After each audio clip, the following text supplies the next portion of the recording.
दोस्तों YouTube math मस्ती channel पर आपका स्वागत है और मैं अनिल कुमार पांडे। बिल्कुल दोस्तों, मैं आपको चैनल पे जीके जीएस को लेकर आता हूं और अभी रेलवे, खासकर रेलवे के एनटीपीसी की परीक्षाओं पर सभी स्टूडेंट्स का ध्यान कहीं ना कहीं वहीं केंद्रित है, क्योंकि वैकेंसी बहुत दिनों पर आई है और एक व्यापक बड़े संख्या में वैकेंसी आई है। तो सभी का कहीं ना कहीं तैयारी, सभी लोग लगे हुए थे, खास करके टीसी, स्टेशन मास्टर, ऐसे बहुत सारे पद की वैकेंसियां आई हैं और ऑनलाइन वहाँ पे रजिस्ट्रेशन प्रक्रिया भी शुरू हो गई है। आप लोग भी मेरे ख्याल से रजिस्ट्रेशन करवा लिए होंगे और बाकी जो प्रोसेस है उस प्रोसेस में लग गए होंगे। तो मैं भी आपको आपकी तैयारी में पूरे तरीके से आपको सफल बनाने के लिए आपको जीके जीएस का ये करंट अफेयर्स का जो है सो वीडियो लेकर लगातार आ रहा हूँ। अभी लास्ट आपको एक वीडियो आपने देख रखा होगा और मैं प्रतिदिन प्रयास होगा, या फिर प्रतिदिन नहीं तो वीकली कम से कम 3-4 वीडियो आपको करंट अफेयर्स का जरूर डालूं। और साथ ही साथ मैं कोशिश करूँगा कि मैं आपको है सो जीके के संदर्भ में भी वीडियो डालूँ, अर्थात जनरल जीके जो आपके 40 नंबर के आपको हैं, जिसमें पूरे सब्जेक्ट आ जाते हैं, हिस्ट्री, ज्योग्राफी, इकोनॉमिक्स, कॉन्स्टिट्यूशन या पॉलिटी, इंडियन पॉलिटी, या फिर और भी सारे चीज़। तो सभी से मैं क्वेश्चन लेकर आ रहा हूं और अभी मैं प्रतिदिन आपको 10 क्वेश्चन ये करंट अफेयर्स का लेकर आ रहा हूँ। इस 10 क्वेश्चन में केवल 10 क्वेश्चन ही नहीं होते हैं, क्योंकि मैं जब विश्लेषण करता हूँ तो बहुत सारे और भी प्रश्न बनते चले जाते हैं। तो इस प्रकार से केवल 10 प्रश्नों को आप नहीं देखेंगे, यह सोचकर 10 प्रश्नों को नहीं देखेंगे। और स्टूडेंट्स यहाँ एक चीज़ बताना आपको चाहेंगे कि जो भी प्रश्न हैं, मैं जो भी प्रश्न लेकर आ रहा हूं, सभी बहुत ही महत्वपूर्ण प्रश्न हैं। ये प्रश्न, इस तरीके के प्रश्न आपको सभी परीक्षा में, चूंकि ये तो करंट अफेयर्स के प्रश्न हैं, तो इसको तो यह नहीं बताया जा सकता कि हाँ ये परीक्षा हो चुकी है, परीक्षा जो हो चुकी है उसमें ही आ चुके हैं। चूंकि अगर बात करें ज्ञानपीठ का, तो ज्ञानपीठ हर एक साल पूछे जाते हैं। बात करें सरस्वती सम्मान का, तो हर एक साल पूछे जाते हैं। तो ऐसे बहुत सारे प्रश्न जो हैं परीक्षाओं में पूछे जाते हैं। इस तरीके के प्रश्नों को मैं लेकर आया हूं। तो चलिए हम लोग जो हैं बढ़ते हैं आज के इस प्रश्न के दौर में। और प्रश्न आपको, पहला प्रश्न बिल्कुल, और पहला प्रश्न आप देखेंगे, बिल्कुल आप पहला प्रश्न देख सकते हैं। और पहला प्रश्न है आपका, सामान्य श्रेणी के आर्थिक दृष्टि से पिछड़े लोगों के लिए, सामान्य श्रेणी में आर्थिक दृष्टि से पिछड़े लोगों के लिए 10% का आरक्षण किस संविधान संशोधन द्वारा लागू किया गया? बिल्कुल, किस संविधान संशोधन द्वारा लागू किया गया? बहुत अभी के समय के लिए बहुत ही महत्वपूर्ण प्रश्न, क्योंकि ये संविधान संशोधन आपको जिस संविधान संशोधन किए गए हैं वो कौन सा संविधान संशोधन है, यह बड़ा ही महत्वपूर्ण क्वेश्चन है आपको। तो चलिए इसके आंसर क्या हो जाएंगे? बिल्कुल इसके आंसर क्या हो जाएंगे? आंसर हो जाएंगे आपको 124वां संविधान संशोधन, अर्थात ये आपको जो आंसर हो जाएंगे, पहला क्वेश्चन का आंसर हो जाएगा सी, 24वां संविधान संशोधन। बिल्कुल 24वां संविधान संशोधन। तो चलिए इसके विषय में हम कुछ बता दें कि ये आपको संविधान संशोधन जो आपको ये किए गए हैं, ये आपको आर्थिक दृष्टि से कमजोर सामान्य वर्ग के व्यक्तियों के लिए, और उनका कुछ पैमाना आपको निर्धारित किया गया है कि किस तरह के व्यक्ति को आपको आरक्षण दिया जाना है। तो ये सबसे बड़ा पैमाना, कुछ पैमाने हैं जिनकी वार्षिक आय 8 लाख रुपए से कम है, जिनकी वार्षिक आय जो है सो 8 लाख रुपए से कम है। और दूसरा एक किया गया है जिनके पास 5 एकड़ से कम जमीन हो, 5 एकड़ से कम जमीन हो, और घर हो तो 1000 स्क्वायर फीट से कम हो, यह भी एक इसमें लगा दिया गया है। और उसके बाद है, अगर आपका है सो निगम में आवासीय फ्लैट है तो फिर आपको 109 यार्ड से कम होना चाहिए, और यदि निगम से बाहर का है तो वह 209 यार्ड से वह है सो कम जमीन का होना चाहिए। तो ये कुछ टर्म कंडीशन लगा दिए गए हैं यहाँ पे आपको। ये आप जैसा कि जानते हैं कि ये जो संविधान संशोधन है, मंडल कमीशन जिस समय में लाया गया था उस समय में 50% से अधिक आपको जो है सो आरक्षण दिए जाने का प्रावधान नहीं किया गया है, अर्थात 50% से अधिक आरक्षण नहीं दिए जा सकते हैं। लेकिन कुछ अपवाद हैं, जैसे तमिलनाडु में आपको 67% अर्थात 67% आपको आरक्षण आपको दिए गए हैं। तो ये एक तरीके से रोक लगाई गई है। अगर हम आरक्षण व्यवस्था को देखें जितने पदों में जो आपको आरक्षण दिए जाते हैं, चाहे राज्य सरकार से चाहे केंद्रीय सरकार से, तो अगर देखेंगे तो आपको ओबीसी को आरक्षण दिया जाता है। ओबीसी को जो आरक्षण दिया जाता है वह है आपको 27%, बिल्कुल 27% ओबीसी को आरक्षण दिया जाता है। और यदि हम बात करें शेड्यूल कास्ट का, तो शेड्यूल कास्ट को दिए जाते हैं एससी, अर्थात शेड्यूल कास्ट एससी को दिए जाते हैं आपको 15%, बिल्कुल 15%। और फिर हम बात करें शेड्यूल ट्राइब्स का, तो वो दिए जाते हैं, शेड्यूल ट्राइब्स को आपको दिए जाते हैं वो 7.5%। तो इस हिसाब से हम अगर जोड़ते हैं तो ये हो जाते हैं आपको 49.5%, 49.5%। और इसी के तहत आपको सुप्रीम कोर्ट के द्वारा यह कहा गया कि आप है सो 50% से अधिक नहीं दे सकते हैं। लेकिन तमिलनाडु में आपको 67% वहाँ दिए गए हैं, और कुछ वहाँ पे अपने वो वैधानिक बातों को बताकर वहाँ दिया गया।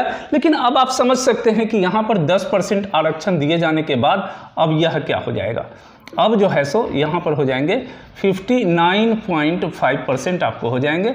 और इस प्रकार से आपको संविधान में संशोधन करने की आवश्यकता पड़ जाएगी। तो यहाँ पर संविधान के एक प्रश्न यह भी आएंगे कि संविधान के किस अनुच्छेद में है सो आपको बदलाव करना पड़ेगा। तो अनुच्छेद आपको होगा अनुच्छेद 15 और अनुच्छेद 16 में बदलाव आपको करने पड़ेंगे। चूंकि उस अनुच्छेद में आपको स्पष्ट किया गया है कि रोजगार में समान अवसर की समानता, बिल्कुल रोजगार में समान अवसर की समानता। लेकिन वहाँ पर है सो कुछ वहाँ पे राज्यों को ये आधार दिए गए हैं, लेकिन 50% के जो आपको बाध्यता जो कोर्ट के द्वारा कर दी गई है, इसके वजह से कहीं ना कहीं समस्याएं हैं सो उत्पन्न होंगी। तो चलिए हम लोग अगले प्रश्न की ओर बढ़ते हैं। और अगला प्रश्न है हमारा,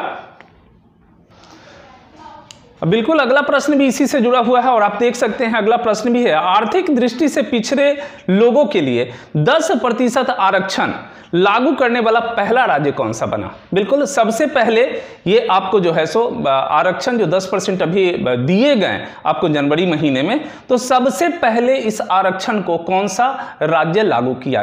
तो आप देख सकते हैं, आप यहाँ पे ऑप्शन है आपके झारखंड, बी में दिल्ली, सी में तेलंगाना और आपको डी में गुजरात। तो बिल्कुल इसके आंसर हो जाएंगे आपको गुजरात, बिल्कुल गुजरात हो जाएंगे, और आंसर हो जाएगा आपको डी, आंसर डी हो जाएगा गुजरात यहाँ पे। तो चलिए यहाँ पर आपको यह भी बताते चलें कि आपको गुजरात और उत्तर प्रदेश, सबसे पहले गुजरात आपको ये आरक्षण इस 10% जो आर्थिक पिछड़े हुए लोग हैं सामान्य वर्ग के, उनको 10% आरक्षण सबसे पहले गुजरात दिया, और उसके बाद उसी आपको है सो उसके बाद आपको उत्तर प्रदेश के द्वारा दिया गया यहाँ पे। और फिर उसके बाद है सो 2 अन्य राज्य आपको झारखंड और तेलंगाना भी जनवरी महीने में ही घोषणा कर दिए कि हम भी है सो 10% आर्थिक दृष्टि से आरक्षण देंगे। तो ये आपको महत्वपूर्ण प्रश्न, दोनों महत्वपूर्ण प्रश्न आपको हो जाते हैं। चलिए हम लोग क्वेश्चन नंबर 3 की ओर बढ़ते हैं, बिल्कुल 3 की ओर बढ़ते हैं हम लोग। तो क्वेश्चन नंबर 3 है, अभी हाल में 15वां प्रवासी भारतीय सम्मेलन जनवरी 2019 में कहाँ संपन्न हुए। बहुत महत्वपूर्ण प्रश्न है आपको। अभी हाल में 15वां प्रवासी भारतीय सम्मेलन 2019 कहाँ संपन्न हुए। ऑप्शन आपके पास है वाराणसी, जोधपुर, गांधीनगर और लखनऊ। तो बिल्कुल स्टूडेंट्स इसके आंसर हो जाएंगे आपको, क्या हो जाएंगे आंसर, वाराणसी, बिल्कुल वाराणसी। और 3 के आपको आंसर हो जाएंगे ए, वाराणसी, बिल्कुल वाराणसी। और हम लोग है सो अगले क्वेश्चन की ओर बढ़ते हैं, और अगला क्वेश्चन है हमारा क्वेश्चन नंबर 4, क्वेश्चन नंबर 4। और क्वेश्चन नंबर 4 की ओर हम लोग बढ़ते हैं। और क्वेश्चन नंबर 4 को आप देखेंगे, यहाँ पे क्वेश्चन नंबर 4 है, बिल्कुल देखिएगा इसी से रिलेटेड आपको जो अभी हम लोग देखे हैं क्वेश्चन उसी से रिलेटेड है।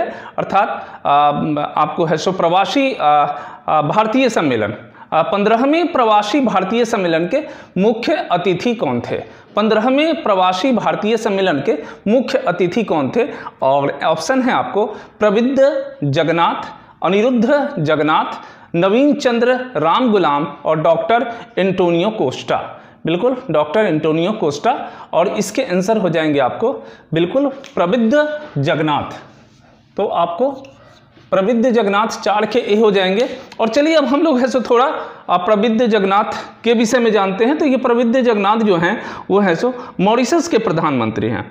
अगर हम लोग इस 15वें जो भारतीय आपको जो प्रवासी भारतीय, यहाँ पर सॉरी प्रवासी छूट गए हैं, तो प्रवासी भारतीय सम्मेलन की बात करें तो ये सम्मेलन की शुरुआत 2003 में हुई और ये भारत से बाहर रहने वाले लोग, बिल्कुल भारत में रहते हैं उनके सारे फैमिली, लेकिन बाहर में जाकर ये काफ़ी वहाँ पे पूंजीपति लोग हो गए हैं और बहुत सारी इंडस्ट्रीज वगैरह भी वहाँ पे अपना भारत में भी बनाए हुए हैं और बाहर में भी बनाए हुए, तो ऐसे लोगों की संख्या काफ़ी है और उन लोगों को कहीं ना कहीं सम्मान उन लोगों को दिया जाता है इस आपको प्रवासी भारतीय सम्मेलन के द्वारा।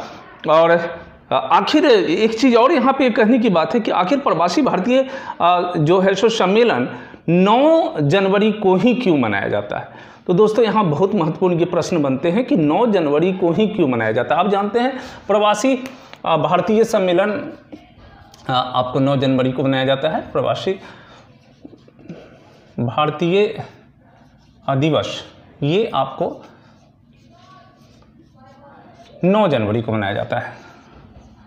9 जनवरी को मनाया जाता है और ये 9 जनवरी को इसलिए मनाया जाता है कि महात्मा गांधी जो हैं, महात्मा गांधी आपको दक्षिण अफ्रीका से, महात्मा गांधी दक्षिण अफ्रीका से भारत 9 जनवरी 1915 को आए थे। 9 जनवरी 1915 को आए थे। तो इस कारण से है सो ये आपको प्रवासी भारतीय आपको जो है सो दिवस मनाया जाता है। चलिए तो हम लोग अगले प्रश्न की ओर बढ़ते हैं और अगला प्रश्न हम लोग देखेंगे।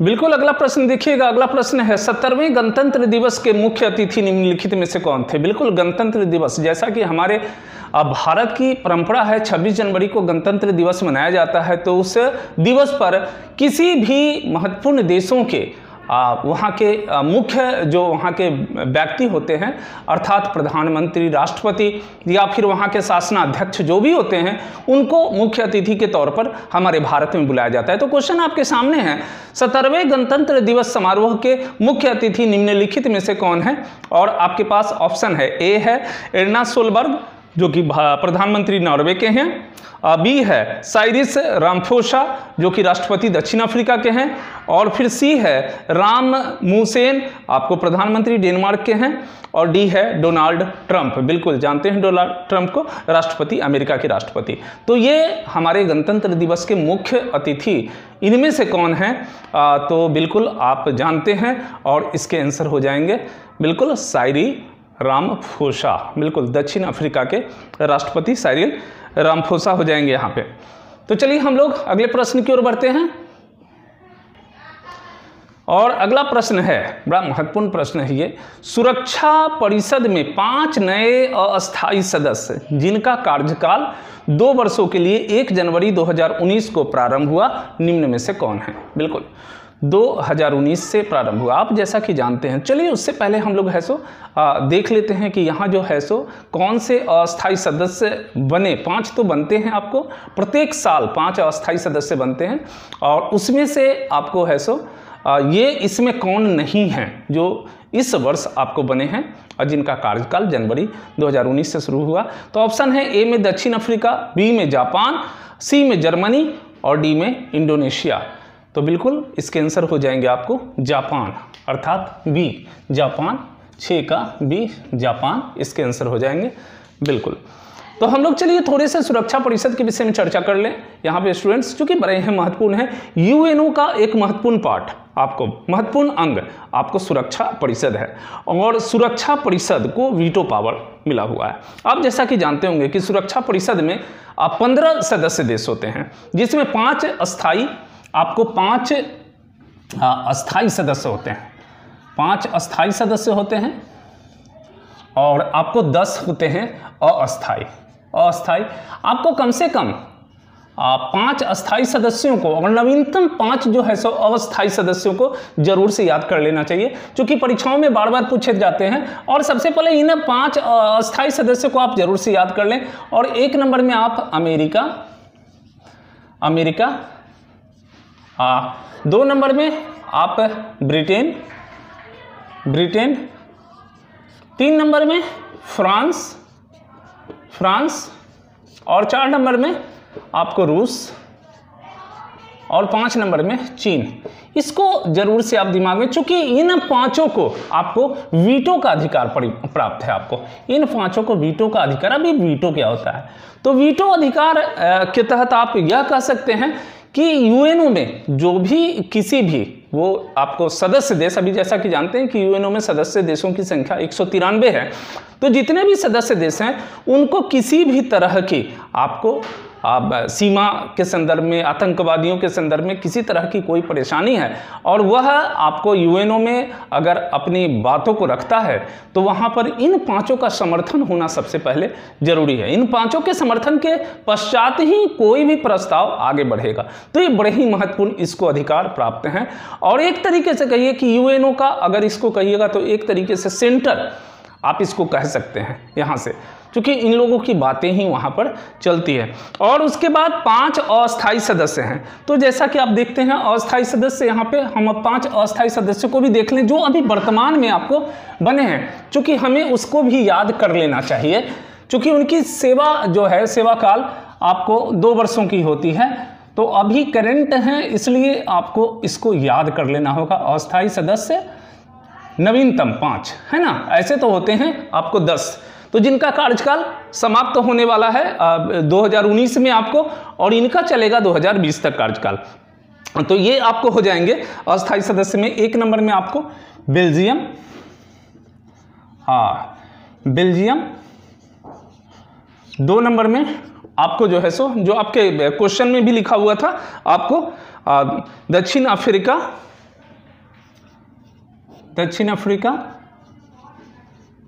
3 नंबर में जर्मनी, 4 नंबर में इंडोनेशिया,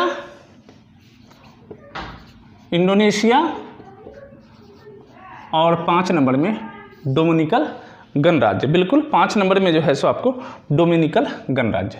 तो ये आपको जो है डोमिनिकन गणराज्य, तो ये अभी वर्तमान में परीक्षाओं के लिए इन 5 को जो है सो आप जरूर से याद कर लें, क्योंकि इसमें से प्रश्न आपको आ सकते हैं। क्योंकि अभी नए जनवरी में ही इनके कार्यकाल की शुरुआत हुई है, इसलिए ये 5 महत्वपूर्ण आपको है।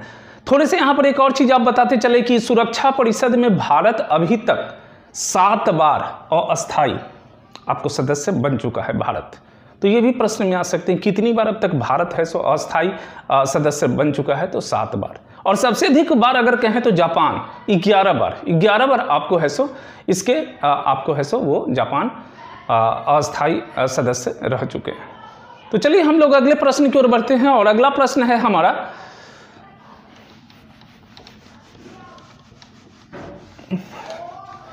बिल्कुल अगला प्रश्न आप देखेंगे। अगला प्रश्न है 1 अप्रैल 2019 से विजया बैंक एवं देना बैंक का विलय किस बैंक के साथ हो जाएगा। बिल्कुल 1 अप्रैल 2019 से विजया बैंक एवं देना बैंक का विलय किस बैंक के साथ हो जाएगा। ऑप्शन आपके पास हैं, ए है so UCO bank, B Punjab National Bank, C Bank of Baroda, और डी यूनियन बैंक। बिल्कुल दोस्तों, तो यहाँ पर आपको आंसर हो जाएंगे बैंक ऑफ बड़ौदा। बिल्कुल बैंक ऑफ बड़ौदा में आपको इन दोनों बैंक का विलय होने जा रहा है, तो आंसर हो जाएंगे इसके सी बैंक ऑफ बड़ौदा। चलिए अगले प्रश्न की ओर बढ़ते हैं, और अगला प्रश्न भी बड़ा महत्वपूर्ण है, और क्वेश्चन नंबर 8 आपको। और अगला प्रश्न है, देखिएगा, गणतंत्र दिवस के अवसर पर मरणोपरांत किस व्यक्ति को अशोक चक्र से सम्मानित किया गया। बिल्कुल गणतंत्र दिवस के अवसर पर मरणोपरांत किस व्यक्ति को अशोक चक्र से सम्मानित किया गया। और आपके पास ऑप्शन है, देखिएगा, लांस नायक, ए में है लांस नायक नजीर अहमद वानी, बी में है कमांडो ज्योति प्रकाश निराला, सी में है कमांडो विजय कुमार, और डी में है आपको मेजर तुषार गावा आपको। तो इसके आंसर हो जाएंगे, बिल्कुल आंसर हो जाएंगे आपको ए, और आंसर ए हो जाएंगे, और आंसर है लांस नायक नजीर अहमद वानी। बिल्कुल अब थोड़ा सा हम लोग यहाँ जाने कि ये जो हैं लांस नायक नज़ीर अहमद वानी हैं कौन? तो ये व्यक्ति जो हैं कश्मीर के रहने वाले, पूर्व में ये जब ही सिपाही बने, सैनिक बने, तो उससे पहले एक आतंकवादी थे। समझ सकते हैं कि इनका कितना बड़ा योगदान रहा होगा। जो व्यक्ति आतंकवाद से जुड़कर और उसके बाद एक सैनिक के रूप में कार्य करे, तो ये 38 वर्षीय जो नज़ीर अहमद हैं जम्मू कश्मीर में कुलग्राम जिले के रहने वाले थे और नवंबर 2018 में आतंकवादियों के साथ संघर्ष करते हुए ये आपको मारे गए। और जैसा कि मैं बता चुका कि ये सैनिक बनने से पहले ये आतंकवादी थे। अब थोड़ी सी बात कर लें अशोक चक्र का। बिल्कुल, आप देख, अशोक चक्र एक महत्वपूर्ण सम्मान आपको, तो ये अशोक चक्र है शांति काल में वीरता का सबसे बड़ा पदक है। शांति काल में दिया जाने वाला वीरता का सबसे बड़ा पदक है और यह सम्मान राष्ट्रपति द्वारा किसी भी व्यक्ति, चाहे वह सैनिक हो या असैनिक हो, उनको है सो दिया जाता है।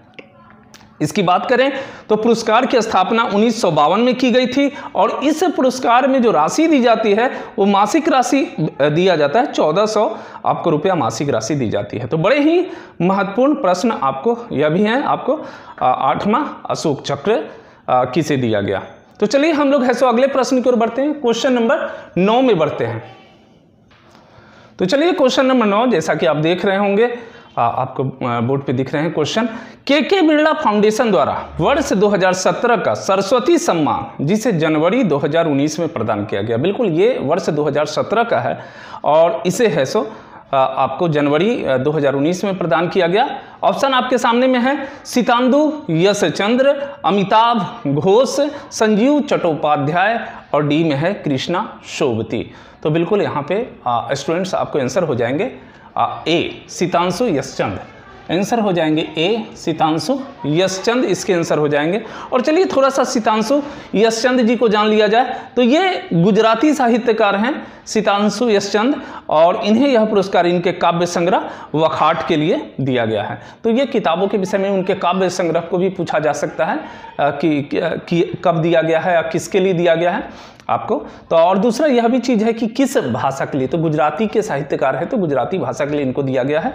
तो यहाँ पर आप देख सकते हैं कि ये जो है सरस्वती सम्मान भी साहित्य के क्षेत्र में दिए जाते हैं और यह भी आपके लिए महत्वपूर्ण प्रश्न बन सकता है।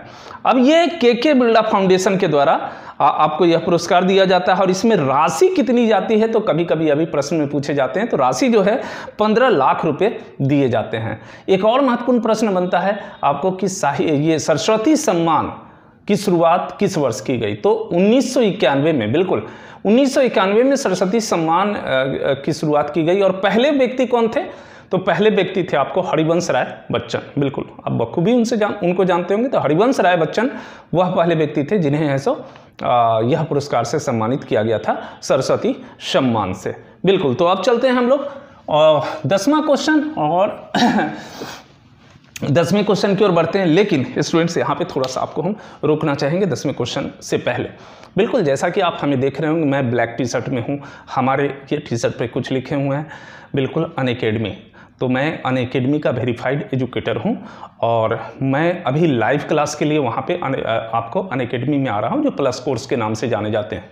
तो स्टूडेंट्स आप लोग जितने भी हैं जिनको हमारा क्लास पसंद आ रहा है, इसके रजिस्ट्रेशन की प्रक्रिया जब शुरू होगी तो मैं आपको एक वीडियो के द्वारा सारी बातों की जानकारी दूंगा। लाइव क्लास में मैं 2 आपको है सो कोर्स लेकर वहाँ पर आ रहा हूँ। एक तो इंडियन कॉन्स्टिट्यूशन, इंडियन पॉलिटी, चूँकि सभी ये कोर्स जो हैं जो लेकर मैं आ रहा हूँ वो रेलवे के हैं, और दूसरा है आपको करंट अफेयर्स का। बिल्कुल, तो वहाँ पे लाइव हम लोग एक दूसरे के साथ बैठेंगे और यह 1.5 घंटे का सेशन होगा जो 6 बजे से चलेगा और 17 तारीख से ये हमारे कोर्स से शुरू होने वाले हैं 6 बजे शाम से। तो उसके पहले रजिस्ट्रेशन के समय निर्धारित किया जाता है, जो आप तक मैं सूचना दे दूंगा कि कब से रजिस्ट्रेशन होने वाले हैं, तो फिर आप रजिस्ट्रेशन करा लेंगे।